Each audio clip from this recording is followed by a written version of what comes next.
Hi everybody, it's Diana. Tonight I'm going to show a really cute card, and this is the one that we did for my virtual make and take with my downline tonight on Facebook. Every month I do a virtual video. We do a make and take, and then my team can say they want to get the card guts, basically the supplies, and then I send them the card guts, and then they upload the card to our private group. They use whatever stamp sets they have at home, embossing folders, inks. They can alter, they can delete, they can do whatever they want to the supplies. So this is the card, and I'll show you how I did it, but let me explain to you what card guts are. That's just what I call them. Basically, it's what you need, the innards or whatever, for the card. So what they'll get in the mail is they will get the card base, and then this is pool party. And then they'll have a pool party piece here. And you'll see on the card, I embossed it. It's not embossed, so they can do whatever they want with it. And then they will get a piece of watercolor paper.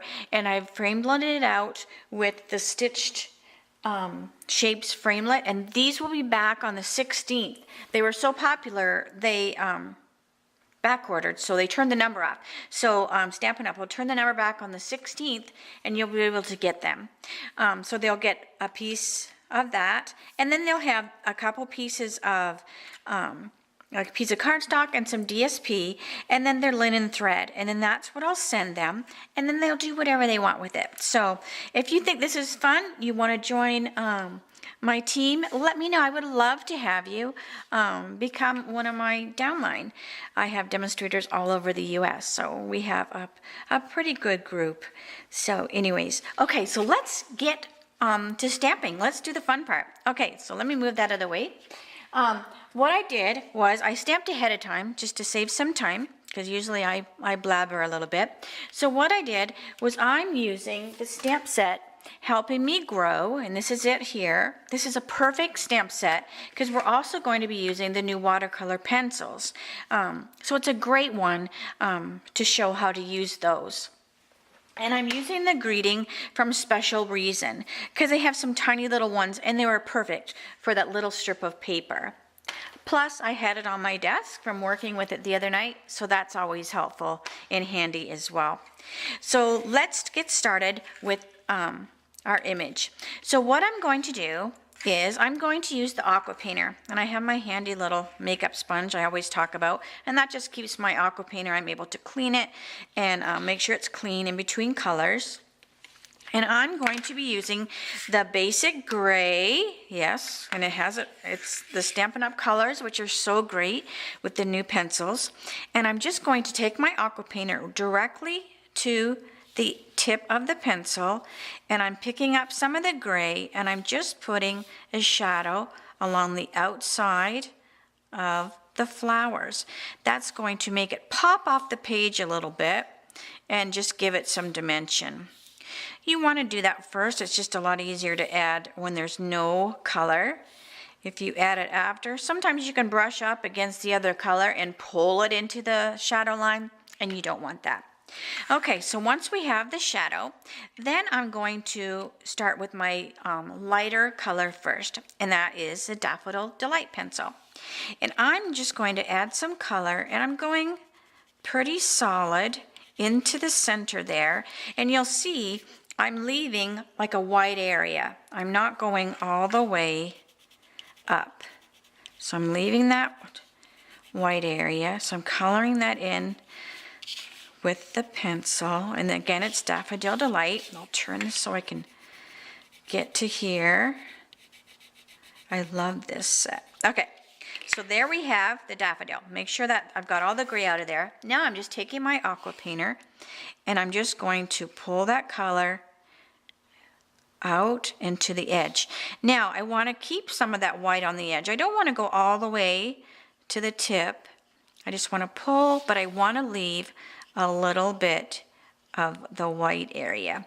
Now this is watercolor paper, so it has a lovely texture to it, and I prefer using the aqua painter when I'm using the watercolor paper. So then I'm going to do this little flower here, do the same thing, pull it out, easy peasy. All right, then I'll clean that off, so you'll see a little bit of yellows coming out of there. Let me pull it up so you can see it a little bit better. So isn't that so sweet? Okay, so now, next color is the green. So this is just Old Olive. Now there is a Bermuda Bay pencil in the pack, and it could also be used, I think, as a green. It kind of has a green tint to it. It would just be like a lighter, whoops, I forgot this right up here. It would just be like a lighter green, so I think that would work as well, but I just grabbed the Old Olive. So then I'm going to pull that down as well. And flowers are so forgiving because nature is not perfect. So if you boo-boo, that's okay. It's nature, right? All right, so there's my stems. So I'll clean that off again. And then I'm going to take the pink, and this is Melon Mambo. I just love the pencils are now our Stampin' Up! Colors. So everything's going to match and be so beautiful. All right, so then I'm going to pull that out, and I'm leaving a little bit of white on the edge. All right, let me show you. Isn't that so cute? All right, I love using the framelits because then it's just this little masterpiece that you're painting, and then you just put it on the card. So you have to do like a whole card and be like, oh, I like to color, but I don't want to be coloring all day. This is perfect, just a little piece. All right, so then what I want to do is I'm going to take a piece of paper, just because now I'm going to add some gorgeous grunge. So I'm going to take my crumb cake. And gorgeous grunge never gets put away. It just sits on my desk all the time. So I'm going to put just some crumb cake, little splatters. And this is just because I like that look. But you could totally leave it without it. But it just makes it not totally perfect and fills in some of the background. So that just adds. We'll just pretend it's pollen, all right? So if you have somebody that has allergies, this might be a good card to send them and say, oh, I'm so sorry.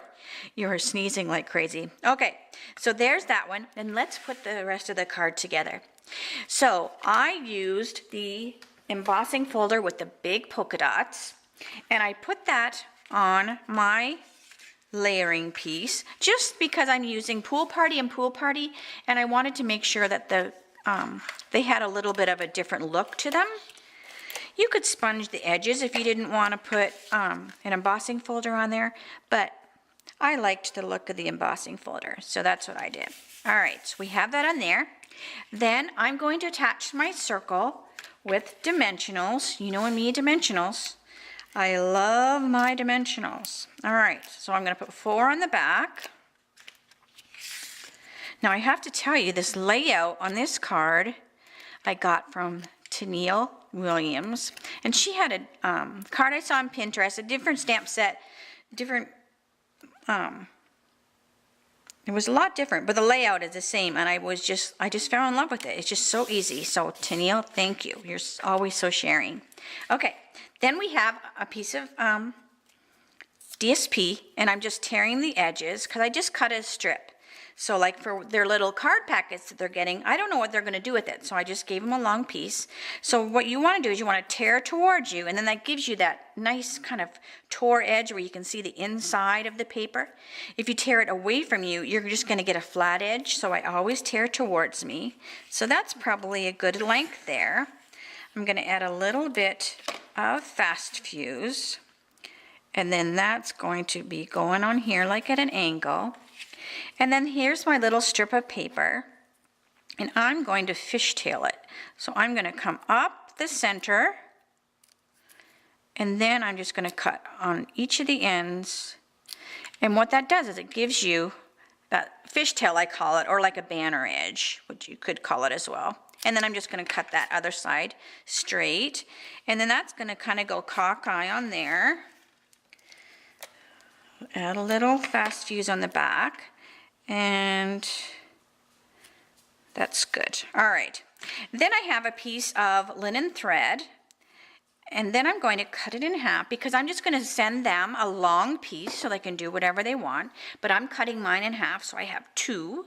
And now I'm just going to tie it in a bow. Now this is always easier off the camera. All right, so I'm tying in a bow, and then I just kind of fiddle fart with my tails or my bunny ears or whatever, however you tie your bows. Okay, so I just keep going like that. And then to attach it, I'm just going to use glue dots. Now the glue dot is a lot bigger and it will stick out. So what I do is I squeeze the glue dot kind of around that knot or that tie, and it makes it a little smaller, so it's not going to be so big on the card that it might catch. Okay, I'm back. So have you ever tried to change the batteries in a camera while the camera was still on the tripod? So that's what I just did. Okay, so what I did was I squished the glue dots so it made it a little smaller, so when I put the ribbon, then you don't have a lot of glue dot around the edge. So if you're stacking a bunch of cards, they're not going to be all stuck together. So that's what I was doing. And now I'm just going to cut the tails of my thread, and there is. Isn't that the cutest little card? So I love it. I'm going to make a bunch of them. So anyways, please let me know if you have any questions, and if you want to check out my blog, please check over there so you can check out my blog, and please subscribe to my YouTube channel. I would love to make sure you don't miss anything, and like I said, if you're looking for a demonstrator, I would love to be your demonstrator. So have a great night, and I will talk to you soon. Bye-bye.